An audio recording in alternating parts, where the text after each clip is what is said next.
Hey guys, how are you all? My name is Abhishek and today I brought a new topic for you guys, that is carbylamine reaction. This carbylamine reaction also known as carbylamine test. So why carbylamine test? Because this reaction is only given by primary amines. So suppose in a question if someone says that there are primary, secondary, tertiary amine and you have to distinguish in between them, then what you can do? You can perform this test and only the primary amine will give this test. So the very first point about this reaction is that given by only primary amines, given by only primary amines, right? So primary amines means either it could be alkylamine R of NH2 or arylamine AR of NH2. Both can give this reaction, but it should be primary. Okay. Now, what exactly this reaction is? So primary amine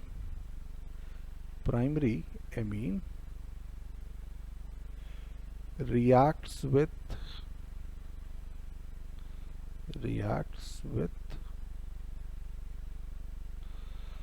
chloroform CHCl3 in basic medium.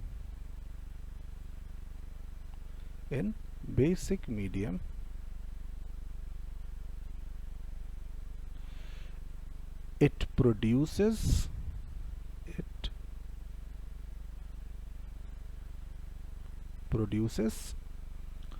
alkyl isonitrile.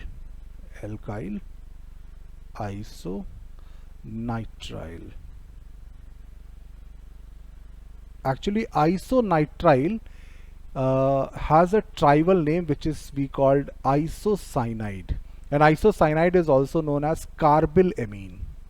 So there are three different names, don't get confused, both are same: carbylamine, isocyanide or isonitrile. Isonitrile is the IUPAC name, so that gives isonitrile.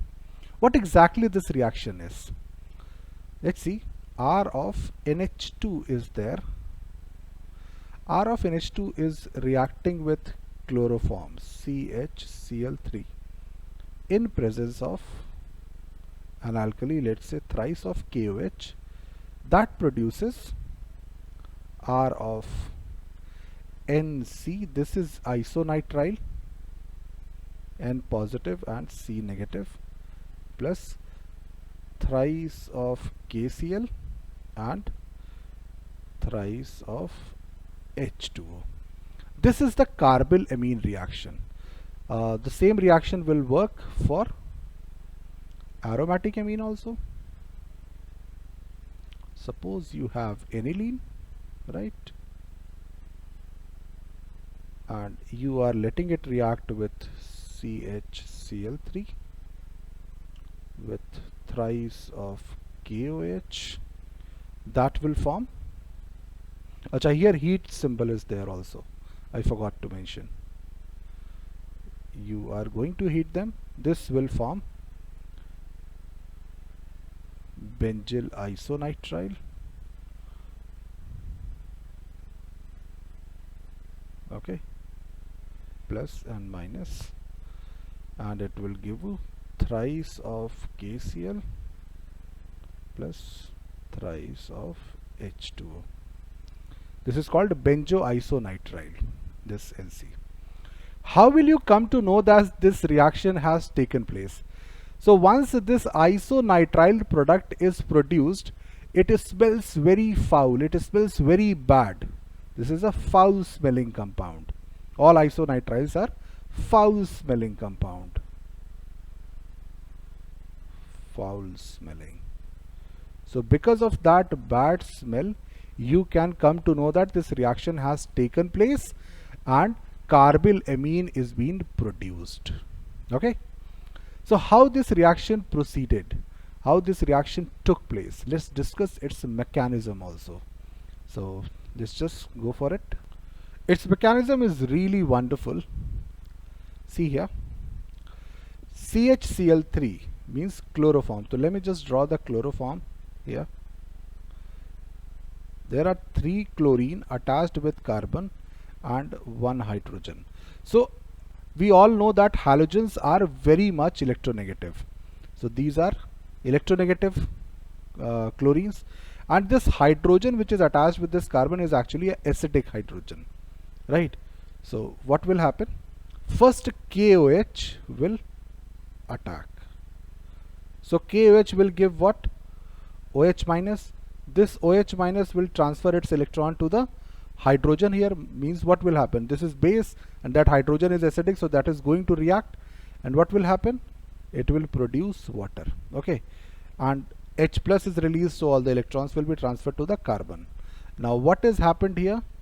This is chlorine, chlorine, chlorine. There are 3 chlorines here with this carbon, and electron left by hydrogen and a negative charge over carbon. This is what it has produced. Okay, now what happens here? Since H2O is removed from this chloroform, at the same moment this chlorine is a good leaving group, so this will also leave. This will also leave with its electron. The Cl minus is being removed here. So when Cl minus is removed and from KOH only OH minus is being worked upon, the K plus is still left. Then what will happen? This will deduce KCl, and what it has formed? It has formed Cl2C, but only with the lone pair electrons here. The minus charge is being vanished because the Cl is being out as KCl, right? This is called dichlorocarbene. This is called dichlorocarbene. And guys, this is the starting unit of this reaction. Why? Because this is an electrophile here, beta. This is an electrophile. How it is electrophile?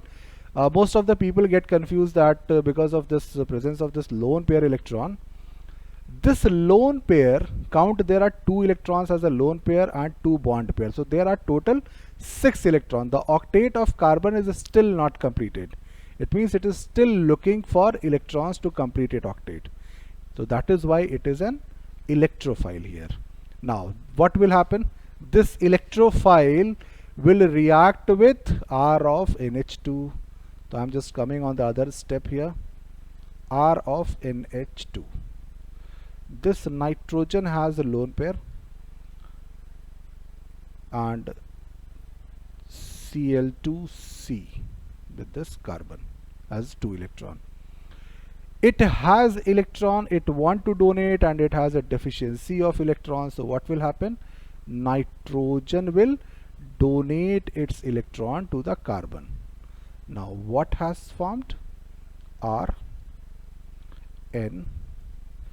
There are 2 hydrogens with the nitrogen, 1 bond, and then 2 chlorines, right?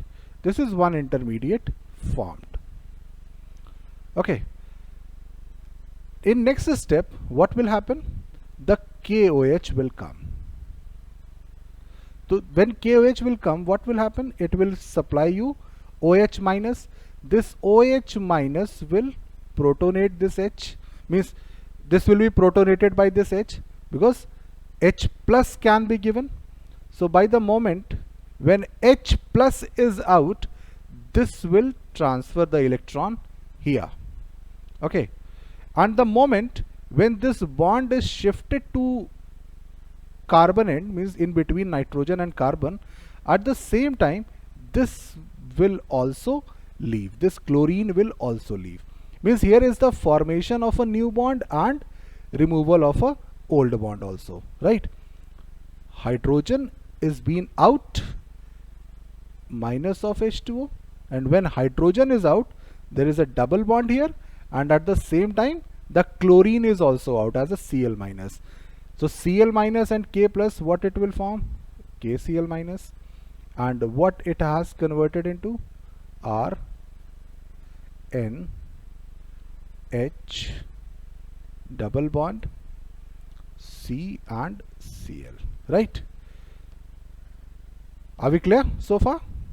Now what will happen in next step? In next step, again a new unit of KOH will come. So this will also give OH minus. So this OH minus will remove this H once again as water, and similarly once again this bond will break, because once this hydrogen is removed a new bond will be formed. So R N triple bond C. Acha, one more thing. At the beginning, when nitrogen has given its lone pair to the carbon, at the time nitrogen has developed a positive charge and carbon has accepted those lone pairs, so it has got negative charge.